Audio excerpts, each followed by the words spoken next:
Quand certains cerveaux avancent en ligne droite, d'autres bifurquent, explorent, se perdent, reviennent et finissent par découvrir des territoires que personne n'avait encore imaginés.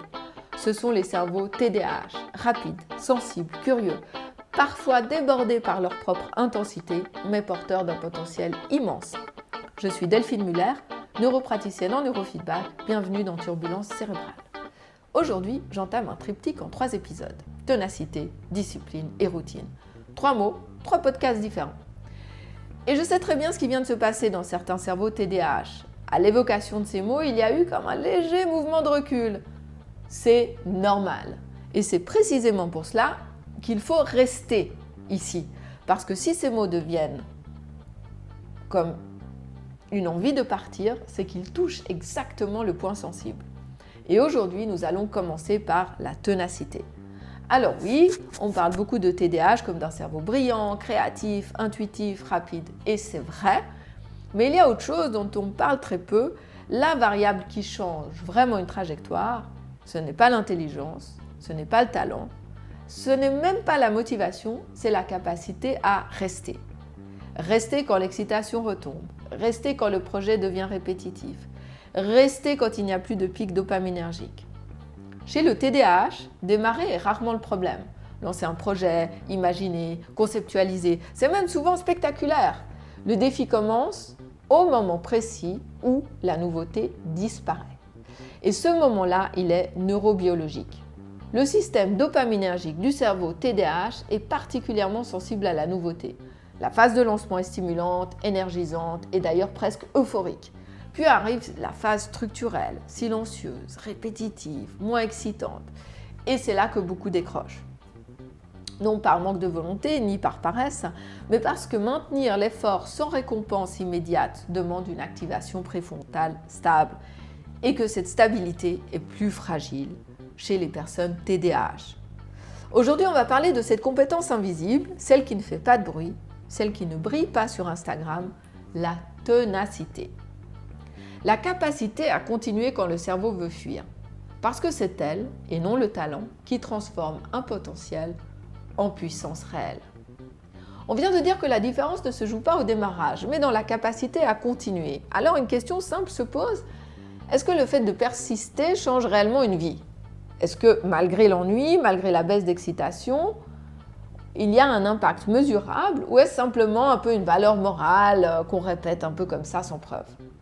La recherche a répondu à cette question. Dans les années 1970, en Nouvelle-Zélande, démarre une étude devenue une référence mondiale en psychologie du développement, la cohorte de Dunedin, dirigée notamment par la chercheuse Terry Moffitt. Plus de 1000 enfants nés entre 1972 et 1973 sont suivis pendant plusieurs décennies. On évalue leur comportement, leur impulsivité, leur capacité à attendre, leur tolérance à la frustration, puis on les retrouve 20 ans, 30 ans, 40 ans plus tard. La question est claire, qu'est-ce qui, dans l'enfance, prédit réellement la trajectoire adulte ? On peut penser au QI, au quotient intellectuel, ou bien au milieu socio-économique. Eh bien, ce n'est pas ce qui ressort. Le facteur prédictif le plus puissant est le niveau d'autocontrôle dans l'enfance. Autocontrôle, cela signifie être capable d'attendre, inhiber une impulsion, maintenir un effort malgré l'absence de récompense immédiate. Les enfants capables de persister malgré la frustration deviennent statistiquement plus stables professionnellement, en meilleure santé, financièrement plus sécurisés et moins exposés aux conduites à risque. Et cela indépendamment de leur intelligence. Ce point est essentiel. Ce n'est pas l'intelligence qui prédit la trajectoire, c'est la capacité à maintenir un comportement régulé dans le temps. Et c'est précisément ici que le TDAH entre en jeu. Le TDAH n'est pas un déficit d'intelligence et ce n'est pas un manque de capacité. C'est une difficulté de régulation, une difficulté à maintenir une activation stable lorsque la stimulation diminue.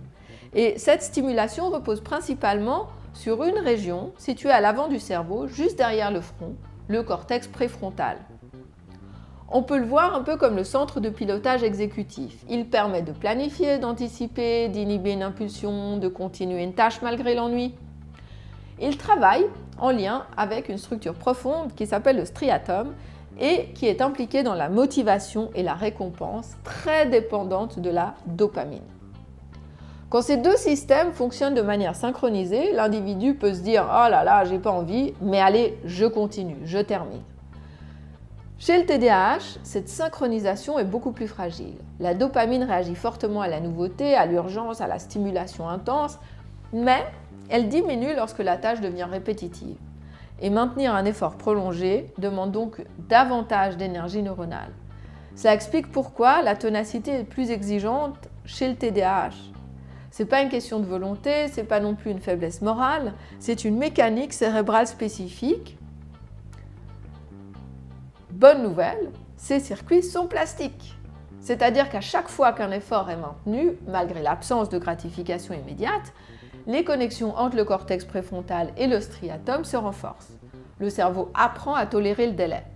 Donc la ténacité n'est pas un trait figé, c'est un entraînement neurofonctionnel. Et si l'autocontrôle prédit la trajectoire de vie, alors la ténacité devient une stratégie consciente. On vient de voir que ce qui prédit une trajectoire, ce n'est pas l'intelligence, c'est la capacité à maintenir un effort dans le temps.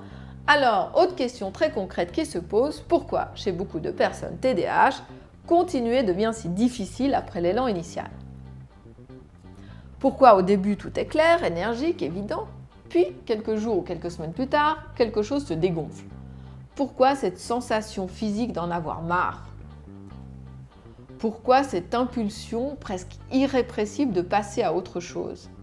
Pourquoi ces stratégies internes qui apparaissent? Trouver une excuse, repousser, rationaliser, ou se dire que finalement c'était pas si important, trouver une autre idée. Et puis ensuite arrive la culpabilité. La culpabilité de ne pas avoir terminé, la frustration d'avoir encore laissé tomber, et la petite phrase intérieure « Pourquoi je suis comme ça ?» Ce phénomène n'est pas un défaut moral et il a été étudié dans les années 1990, puis approfondi dans les années 2000. Le chercheur britannique Edmund Sonuga-Barke a proposé un modèle central sur la compréhension du TDA, le delay aversion, donc le délai d'aversion. Ce qu'il montre à travers des tâches expérimentales, c'est que le cerveau TDAH ne traite pas le délai comme quelque chose de neutre. Le délai crée une tension interne. Quand la récompense n'est pas immédiate, le système de motivation baisse plus rapidement. La dopamine, qui est le signal d'anticipation, le signal qui dit « ça vaut la peine », chute plus vite. Et plusieurs études en neuroimagerie, notamment celle publiée en 2009 par Nora Volkov, ont montré une disponibilité réduite des récepteurs dopaminergiques D2, D3 dans le striatum chez l'adulte TDAH. Cela signifie que la récompense différée stimule moins fortement le système. Quand un projet démarre, la nouveauté alimente la dopamine, il y a de l'énergie, de l'enthousiasme, puis la nouveauté disparaît, le signal baisse. Et chez un cerveau neurotypique, le cortex préfrontal prend le relais de manière stable et maintient l'effort. Or, chez le TDAH, ce relais demande beaucoup plus d'énergie. Continuer devient physiquement coûteux. L'envie de fuir ici donc n'est pas un caprice, c'est une dynamique neurobiologique, mais c'est là aussi que se joue la transformation. Parce que chaque fois qu'une personne va continuer malgré cette baisse, elle fait quoi? Elle renforce ses circuits. Elle entraîne son cerveau à tolérer le délai. Elle apprend à créer une dopamine de progression et non plus seulement une dopamine de nouveauté.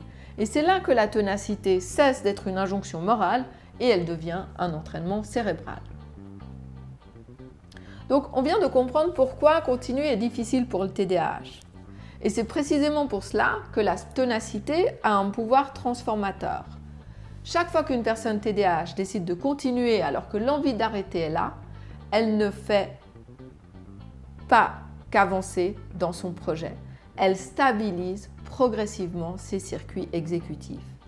Le cortex préfrontal maintient son activation malgré la baisse dopaminergique. La connexion entre les circuits de récompense devient plus robuste, la tolérance au délai augmente.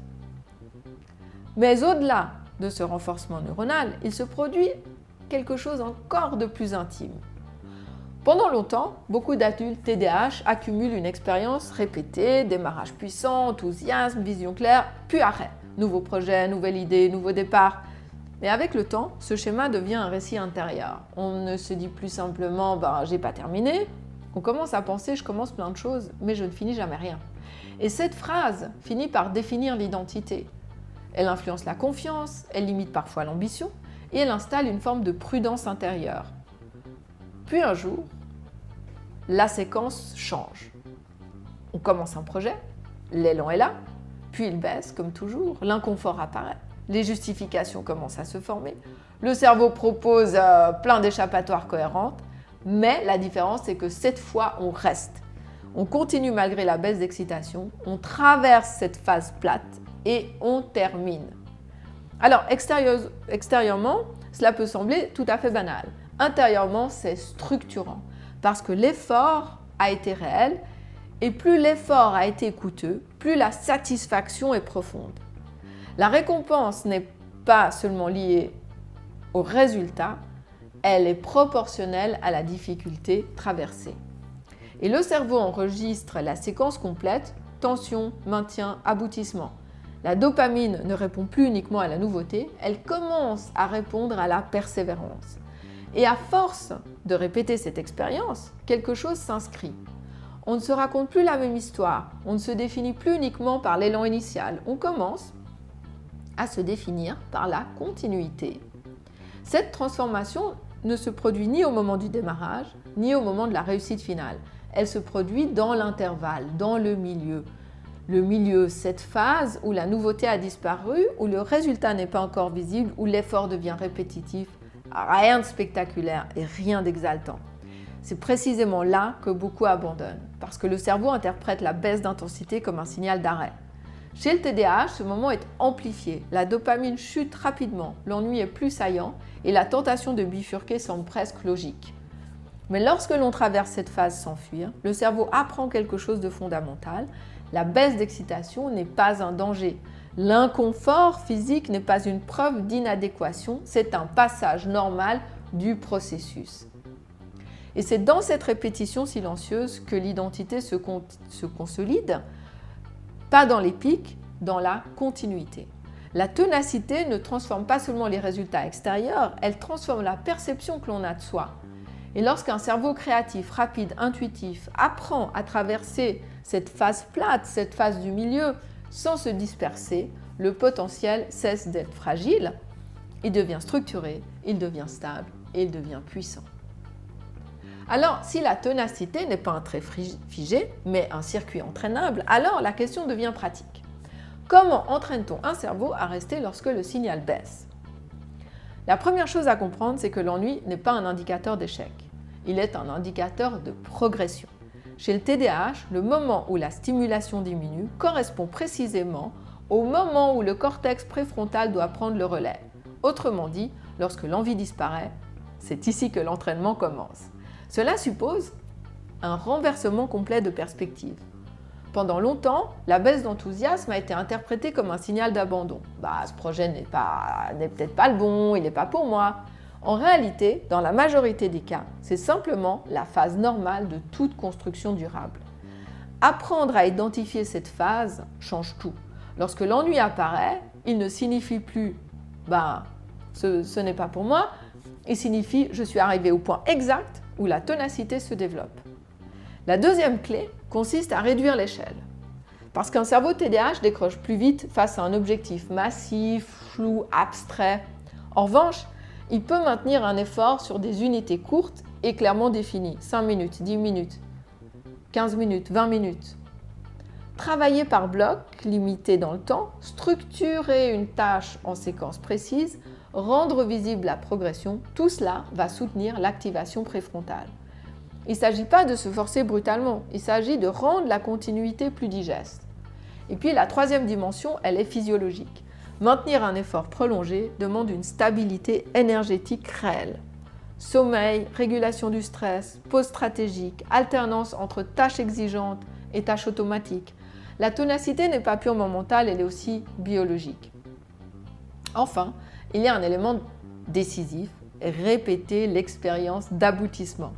La première fois que l'on termine malgré l'envie d'arrêter, l'impact est fort. La deuxième fois, il devient structurant. À partir d'un certain nombre de répétitions, le cerveau commence à anticiper la récompense liée à la finalisation et non plus seulement celle liée au démarrage. Et c'est là que la dynamique change. La dopamine ne répond plus uniquement à la nouveauté, elle commence à répondre à la progression. Et lorsque cela se produit, la ténacité cesse d'être un effort constant, elle devient une compétence intégrée. On n'attend plus d'avoir envie pour agir, on sait que l'envie reviendra après l'action. C'est un basculement majeur.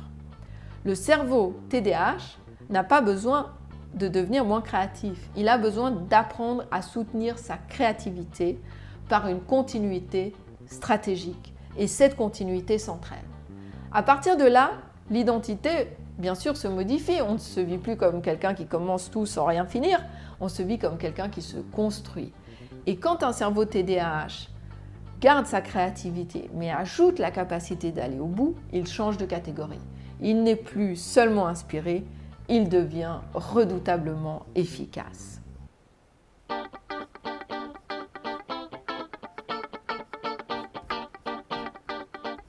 Le cerveau TDAH n'a pas besoin d'être corrigé, il a besoin d'être compris et piloté avec intelligence, humour et bienveillance.